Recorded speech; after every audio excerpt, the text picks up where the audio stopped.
Bonjour à tous et bienvenue à nouveau sur notre chaîne. Si vous êtes un coureur qui cherche à battre son record personnel, vous avez probablement rencontré deux outils puissants sur votre montre Garmin appelés Pace Pro et Virtual Partner. Bien que les deux soient conçus pour vous garder sur la bonne voie, ils fonctionnent de manière très différente.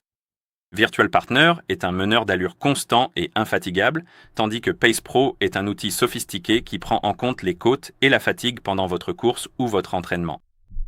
Choisir le bon outil peut faire la différence entre finir sur le podium et s'effondrer en cours de route. Aujourd'hui, je vais vous montrer comment configurer les deux et vous expliquer lequel utiliser pour votre prochaine grande course ou séance d'entraînement. Alors, commençons.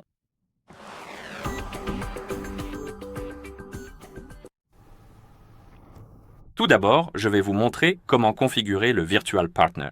C'est en fait le meneur d'allure le plus simple et vous pouvez l'utiliser si vous souhaitez maintenir une vitesse constante, sans variation sur terrain plat. C'est très utile pour cela. Et pour le configurer, nous pouvons accéder au menu d'activité en appuyant sur le bouton Start, puis en sélectionnant Activité, sélectionner Course. Ensuite, nous pouvons choisir les paramètres de course. Allez dans les écrans de données, faites défiler vers le bas jusqu'à voir Ajouter nouveau. Et ici, nous pouvons en ajouter un nouveau. Cherchez le Virtual Partner, appuyez dessus, et maintenant, nous pouvons régler notre temps. Réglez-le comme vous le souhaitez. Puis appuyez sur la coche pour confirmer. D'accord, passons cette étape.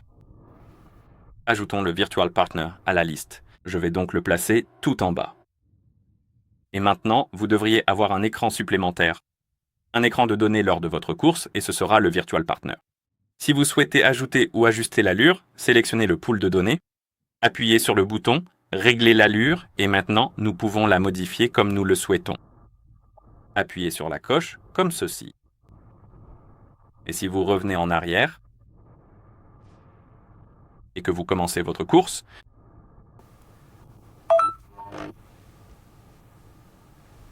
vous pouvez faire défiler les pages de données vers le bas. Et ici, vous avez votre Virtual Partner. Vous voyez le temps de retard par rapport à l'allure moyenne et vous pouvez courir contre lui. D'accord, lançons l'entraînement. Et annulons-le. Maintenant, je vais vous montrer comment configurer Pace Pro. C'est un peu plus compliqué, mais c'est aussi un outil plus sophistiqué. Donc, pour le configurer, nous devons ouvrir l'application Garmin Connect sur le téléphone qui est jumelé avec notre montre. Je vais donc prendre le téléphone juste ici. D'accord, puis ouvrir Garmin Connect dans l'application. Nous devons appuyer sur plus, puis sur entraînement et planification, stratégie de rythme Pace Pro, et ici nous pouvons appuyer sur créer une stratégie Pace Pro. Oups, désolé. Et nous avons deux options, sélectionner un parcours ou sélectionner une distance de course. Choisissez celle que vous préférez.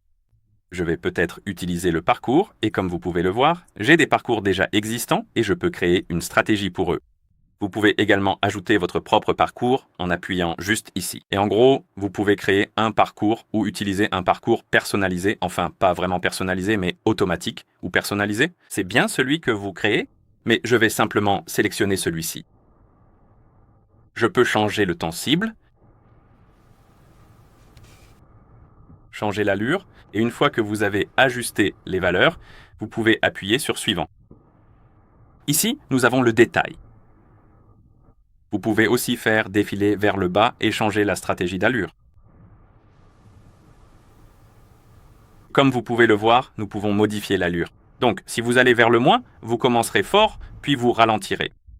Et si vous allez plutôt vers le positif, vous commencerez fort, puis vous ralentirez. Si vous allez vers le négatif, vous commencerez plus lentement et finirez plus fort. Alors, ajustez-le selon vos préférences. Vous avez aussi l'effort en montée, que vous pouvez augmenter ou diminuer. Ici, nous avons nos temps de passage. Et une fois que vous avez terminé, vous pouvez appuyer sur Enregistrer et la stratégie sera créée. Vous pouvez maintenant la transférer sur votre montre et pour cela, il suffit d'appuyer sur cette icône juste ici pour la stratégie. Montre SECDI. Comme vous pouvez le voir, elle sera transférée une fois la synchronisation avec votre montre terminée. Et pour la synchroniser, vous pouvez revenir à la page d'accueil de l'application et appuyer sur cette icône pour synchroniser les appareils. Donc maintenant que la synchronisation est en cours, une fois terminée, la chose devrait être transférée sur notre montre. Je vais juste zoomer avec la caméra pour que vous puissiez mieux voir la montre. D'accord. Et maintenant, si vous voulez démarrer Pace Pro, il vous suffit d'aller sur la course. Vous sélectionnez l'entraînement, vous allez dans les plans Pace Pro, et ici, vous devriez avoir votre plan. Et vous pouvez le sélectionner, appuyer sur le bouton de démarrage. Vous pouvez également consulter les détails en faisant défiler vers le haut comme ceci, et en appuyant sur le bouton de démarrage, utilisez le plan. Je vais activer la navigation. Elle sera ajoutée à notre course. Comme vous pouvez le voir, c'est juste ici. Vous pouvez même dire « Indiquer par ». Ce bouton, pour arrêter le parcours, vous pouvez consulter les détails du parcours, l'altitude et ce genre de choses, et vous pouvez aussi voir les temps intermédiaires. Et une fois que vous décidez de commencer la course, et ici, nous avons notre parcours, bien sûr, je vais passer cette étape. Oh, ça va le faire, désolé. Nous allons déverrouiller l'écran, ignorer ce tour, appuyer sur le bouton de débogage, et maintenant, nous pouvons faire défiler vers le bas. Et ici, nous avons notre Pace Pro, et vous pouvez ajuster votre allure comme vous le souhaitez. Rien ne s'affiche parce que je ne bouge pas vraiment, c'est pour ça qu'il n'y a rien à l'écran. D'accord, arrêtons l'entraînement.